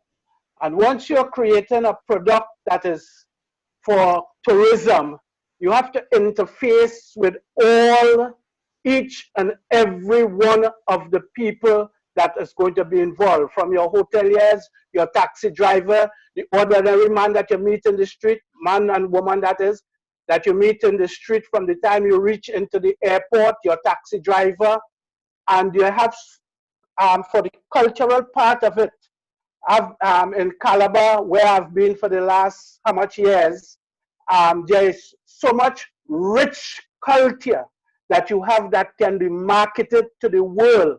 The issue, however, you must work on transportation. It is difficult, very difficult for leaving from the diaspora, from me here in Trinidad and Tobago, to travel to Nigeria. The amount of flights you have to take and the amount of inconvenience that you have to go through and cancellation at some time, no fault of yours. So there is that collaboration.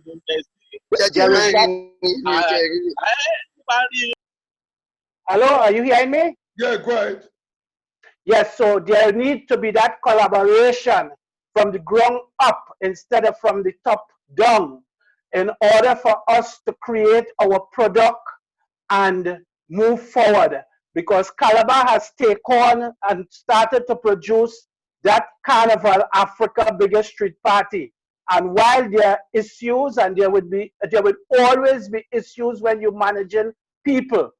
So, but they continue to invest heavily with the training and understanding that they need to have a product that people could come to, but we need to deal with the development and the infrastructure. I want to stop here for now. There is so much more that I can say because of my experience there and my experience of doing consultancy around the world for Carnival and their tourism product, how we develop that. But I want to give you the assurance and I want to thank you for being a part of this platform and making the contribution. And I hope that we could continue to collaborate, because COVID-19 has given us an opportunity to reorganize and reposition ourselves to put ourselves in a global position in the world stage. Thank you. Thank you very much, David. Can I quickly ask you, I was in Trinidad some time ago. How is the Emancipation Festival in Trinidad? Well, Yeah, the emancipation, it's going good. We continue to celebrate the emancipation, and we continue to work with that. We don't know with the COVID-19 what would happen, because it's in August, all right, the 1st of August. And so we don't know how it would take, what form it would take, but we continue to work and celebrate. And as you know, we have people from the African continent that would come every year to do the participation, because the African continent is so rich. And if we can only get our people to unite and understand the richness of our culture and market it in a particular way, we would be the biggest tourism attraction in the world. Africa is poised and ready to go forward, but we have to start to work with our countries. United we stand, divided we fall. Thank you very much, David. Before you leave, I'm sure I need to tell you this. I'm very proud of having contact with Trinidad and Tobago, the first country in the world to start the carnival. Exactly 198 years old. I congratulate your people. We continue to collaborate with you and make Africa a great place for all of us. Thank you very much, David. You're so welcome. Yeah. Can I have Eno Ufort from London? Eno Ufort from London. Eno Ufort. Eno George Ufort. Go ahead. Go ahead, please. Eno, we can see you. Did you mute yourself? Well, Eno, can I quickly call on Vincent from Kenya? Vincent from Kenya. Vincent, we lost you on contact. Okay, can I quickly come back to Mrs. Joy Dick, Director, Abia State Council for Arts and Culture. Joy Dick, or it's Joy DK rather. Yeah. Please go ahead. Director General, it's my pleasure. Thank you very much. To be present in this talk. Yeah. And I want to thank you very much for all the efforts you are putting to push culture forward. It's been a pleasant day. It's been good listening to all the resource persons that have spoken. I will say that I came empty, but I am loaded as I'm leaving. God bless you, sir. Thank you. Thank you. Hello? Go ahead, quick, please.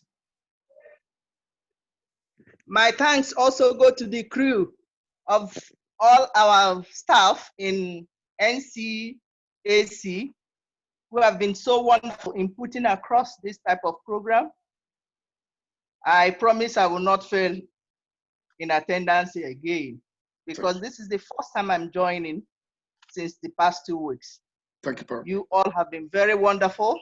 I thank you very much, sir, and I congratulate you for this onward move. Thank you very much, Madam Joy.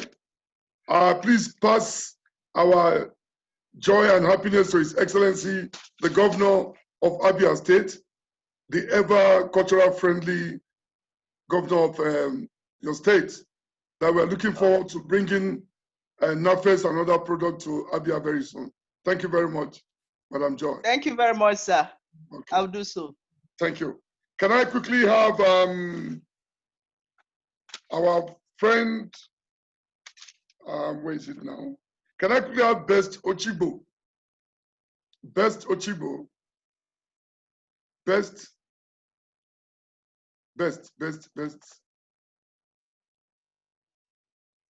Ochibo, we can find you. Okay, can we have Uya?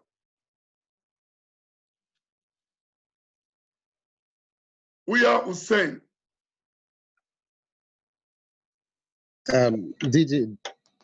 Dr. Uwa Hussein. Oh, Dr. Uwa, okay, yeah, that's Uwa Hussein. Yes, doctor. Thank you very much for having me. Yes, I've carefully listened to this. I made sure I also added some value to this meeting, and that's why I invited people like David Lopez, who is my trainer in Carnival. I also lived in around Trinidad. I lived in Grenada, and we've done a lot of work, so far. But I want to say that operational definition of culture is the way of the life of a particular people in a particular place at a particular time that is passed on from generation to generation. And that means culture is the largest industry in the world. It involves the police, the army, it involves the villagers, the town dwellers, it involves the transporters, it involves everybody. It's the largest industry. Now, we still have a problem that we need to solve and solve very fast. Here in Akwa Ibom, where I come from and where I'm resident, we've done a lot of work. The government of Udom Emmanuel has done a lot of work. We have packaged all the tourism sites into a book. That's where you start tourism. We packaged all that, we visited all the sites, flew drones around them, identified them, and there are so many, including the amalgamation, the Lugat's house. We've done all of that. Now, but the point is that after doing it, the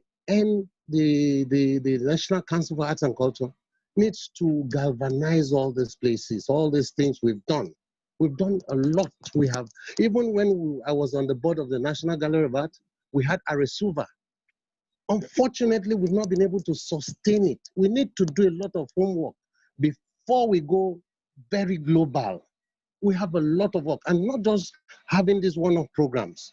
We need to sustain them, and so that we can get ourselves into the tourism map of the world.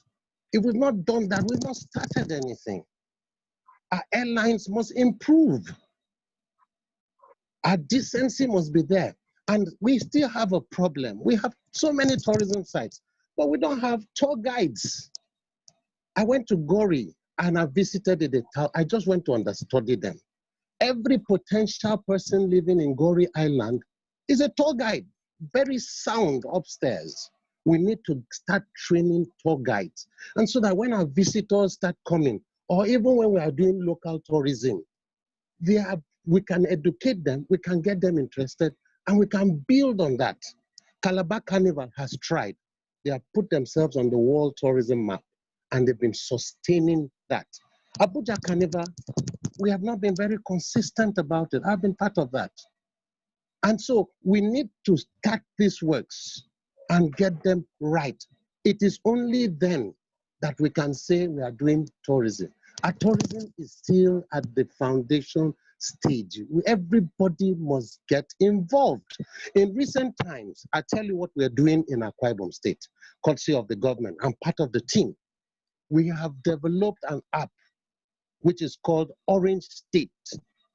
All you need to do is come to Akwa Ibom. Everything you want, you just by the click. You want to eat in a restaurant. You even want to stay in your house as a visitor to cook afang. The recipe is there. We have everything. We've been working on that for over a year. We're about to launch it anytime from now. And the commissioner, we've worked day and night to make sure this is right. This is the way to go. This is the way to go. Thank you very much. And so that the agents can now, play their dutiful role and get everything right. This is the way to go, sir. I want to thank you very much, Dr. Oya. Very nice contribution. And I want to assure you, the whole idea is that this thing is not done by one person. If every state is coming with one product or the other, at the center we now made to add something to it, and it will be a great thing. You see, every country cannot sell, every state cannot sell the same product. We have to sell different products. Every state have its own SWOT analysis, strength, weaknesses, opportunity, and threat. So I assure you, we've listened, we'll take it very seriously this time. The issue of tour guides, we actually did a training some time ago, and we gave it free to all the states. And Akwa Ibom benefited from it, of course. So all we need to do now is to open that chapter again and make the tour operating training thing to be a strong capacity building, train the trainer. And that will be on very soon. Thank you very much, Doctor. Appreciate it. Can I quickly call Margaret? Good morning, everybody. Oh, yeah. Margaret, please. Yeah, Yes, go ahead, madam. Yeah, good morning. I really appreciate this opportunity again. I was here last week. Yes. And my jingle of primary and secondary school pupils, sir. According to Madam Suzan, she said you have a package for us that you will unveil. Yes. So I've already checked in the room that I hope our primary and secondary school students are going to be part of this package you are preparing for us. And I must also confess, in fact, my wisdom, my knowledge and understanding of traveling agents today has really been enriched. Thank you so much. Thank you very much, Madam Margaret. The product we are going to unveil very soon is to take all segment of the society. Everybody, all right, young, old, everyone will benefit from it. And you should wait to catch that glimpse pretty soon. Thank you very much. Can I quickly call Solomon Okwake? Okay. Solomon Okwake, please go ahead. You have a minute. The name is Solomon Owakwe. Oh, Solomon Owakwe, that's okay. Yeah, thank you very much, DG. I'm glad. I'm not surprised at what you can do. I'm the publisher of Tourism World International Magazine and chairman Pasolo Worldwide Travels and Tourism Limited. So I'm so happy with what is going on now with this collaboration. I thank Suzan as well, the NATA president. Now, a very quick one. Boosting domestic tourism in Nigeria, I think there is a need for change of orientation. The populace need to change their orientation about destination holiday or holiday destination. We have this kind of ideology that anybody that wants to go on holiday will want to go abroad. And you can imagine, how was it? Fine, I was in London. Yeah, I was in US, I had it in Ontario. That orientation should change. Tourism has different facets. We have different places where we can enjoy holidays. We can enjoy it in London, we can enjoy it at Obudu Ranch. We can enjoy it in New York, we can as well enjoy it at Edore Hills in Akure, in Ondo State. Different attractions in various places. During this COVID period, no one will be happy to say, I just came in from US because you're afraid of being quarantined. But within our country here, you can happily say, yes, I just came in from Anambra State. I went to enjoy myself there. Now, talking about what suggestion that Suzan gave, that we should have more than a single line of income, that is very correct. The travel agents are supposed to think there are so many lines of income encompassing in tourism industry. You have the traditional tourism agency where you're doing ticketing. You also have student recruitment. You have domestic tourism where you can package tours within Nigeria. And then the COVID period has brought the importance of online presence to limelight, where you can improve and your agency will become an online agency. If you have a restaurant, it can still form part of it because hospitality and tourism are brothers and sisters.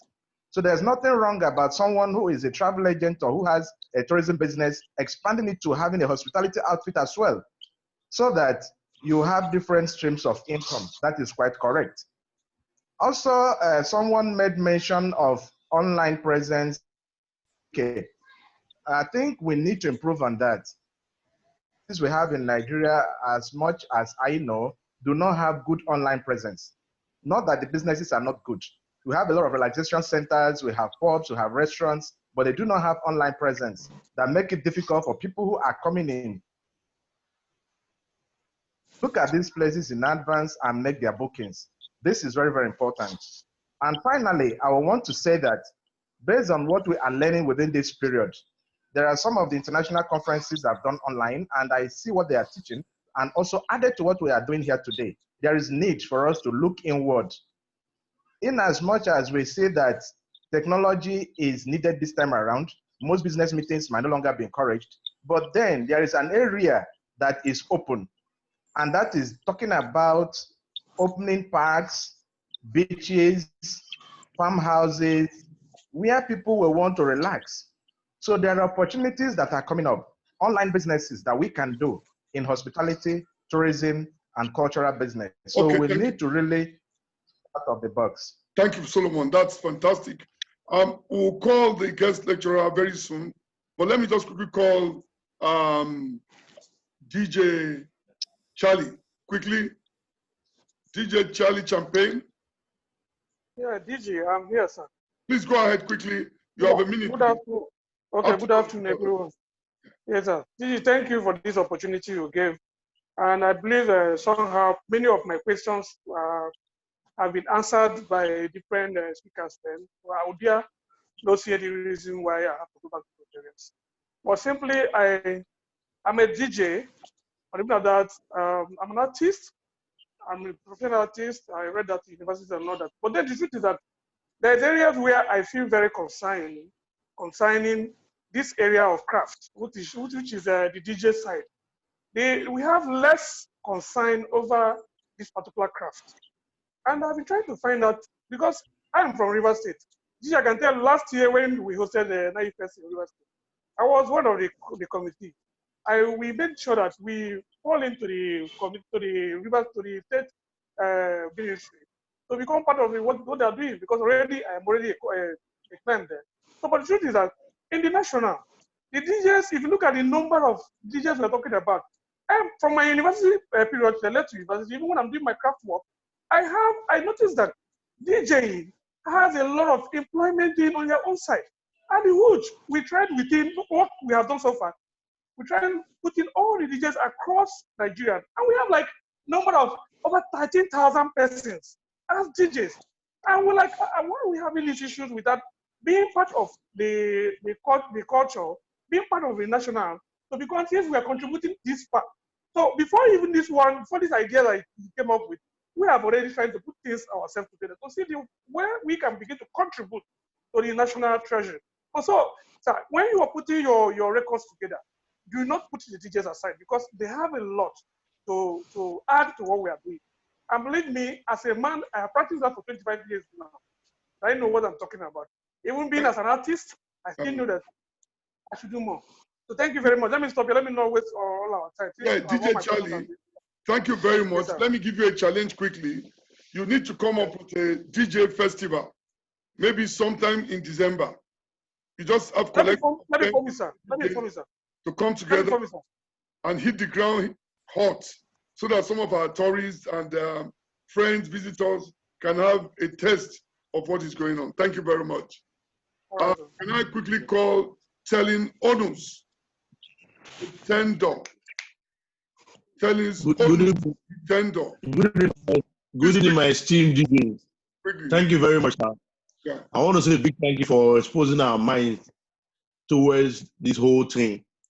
And we here, as I speak to you, my team are here around the speaker listening, because we are young. We are a team of young people who want to improve the tourism in Delta State, especially Warri Art Festival. It's a young festival we started last year, and we wrote to your office, DG, for endorsement, and still we have not gotten any endorsement. But we kept pushing. So I want to appeal to you, sir, and every other professionals that are hearing my voice. Please, Warri Art Festival needs support. Any way you can support and advise and encourage us, you can. We are open so that we can develop our stories. We have so much stories area in Delta State that are not developed. And even with that, we are bent on, like what one of the speakers said, developing an app. And that's what one area we have underlined, that we're going to develop an app of Warri. Warri is it's not a place meant for violence. Warri is a place meant for social activities, and we are vibrant people. So DG, please, sir, we will need your support from your office and every other practitioner or professionals here on board to support Warri Art Festival and help us develop this area. And Warri has a way it connects the Niger Delta, and it has an influence in the South.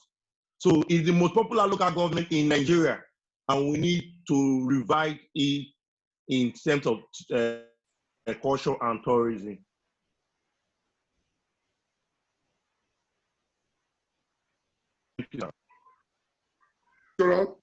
Suzan, if she has anything to add before we start rounding up this section.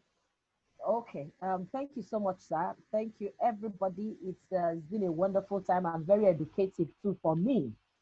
And I'm very glad the level of participation. Like I said earlier, my prayer is let's continue in this same spirit. Everybody seems to agree on one thing. Yeah, united, we will make this thing happen. United, we stand. Divided, we fall. For Dr. Ua, I'm pleasantly excited about what you talked about the app in Akwa Ibom State. And my excitement, I believe, is a bit biased here because I am from Akwa Ibom State. I'm from Oron in Akwa Ibom State. So hearing Dr. Hua saying that, because I know we have a lot in Akwa Ibom State. I've personally also gone round to visit the place myself. So hearing Dr. Hua saying that, that's very impressive.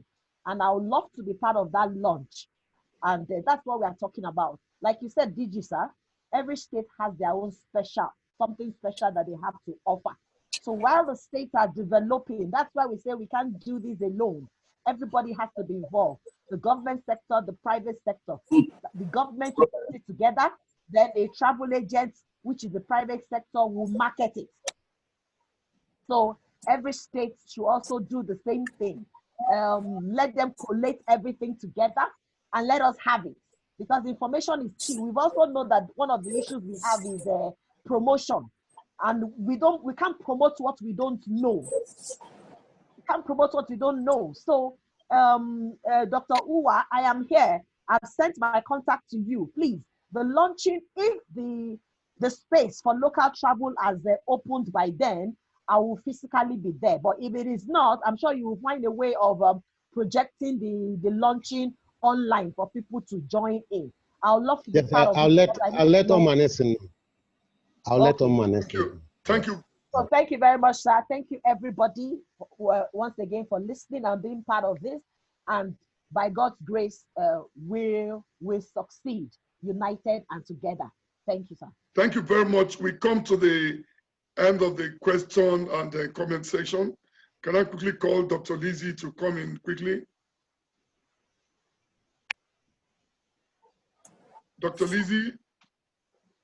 Distinguished participants, every one of you is absolutely important to this conversation that is holding on today and is continuing beyond today. We want to thank each and every one of you, particularly those that logged in from different countries, both in Africa and outside of Africa. We appreciate each of you.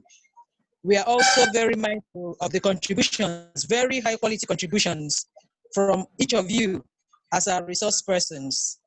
Thank you for joining NCAC in this continuing conversation and forging a way, charting a course for the sector even after COVID-19. The watchword today for us has been synergy and collaboration. We cannot do without each other if we're going to make the meaningful impact in this sector. Thank you again to our guest speaker, Mrs. Akporiaye. You have shown the stuff that women are made of. I'm proud of you. And we know that with people like you, round pegs in the round hole, Nigeria and the creative industry sector will make the difference that we are all working towards. I would like to now invite my DG, Otumba Sheguron Shewe, to say his closing remarks and bring this session to an end. Thank you again. Thank you very much. Let me once again thank you all for participating in today's edition of our Zoom conference. I wish to especially appreciate our guest lecturer for a wonderful contribution.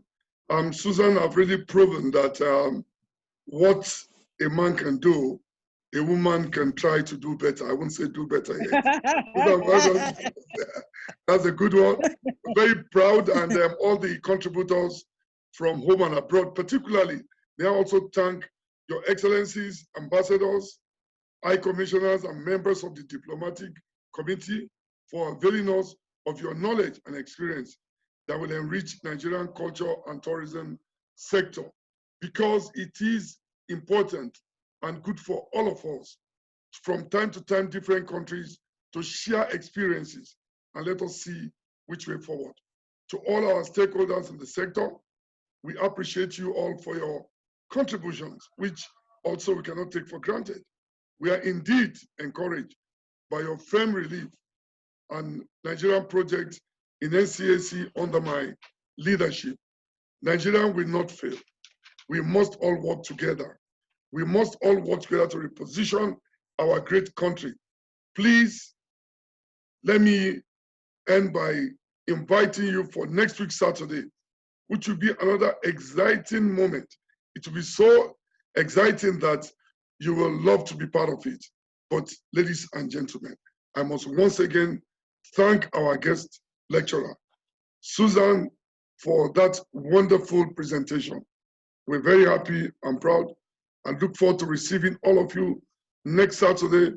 For that, you will see and know that our great country is ready for a new beginning.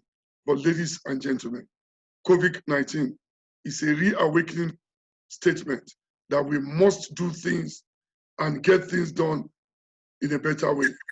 The era of doing things the other way around, COVID-19 has come to wake us all up that there must be a change of attitude.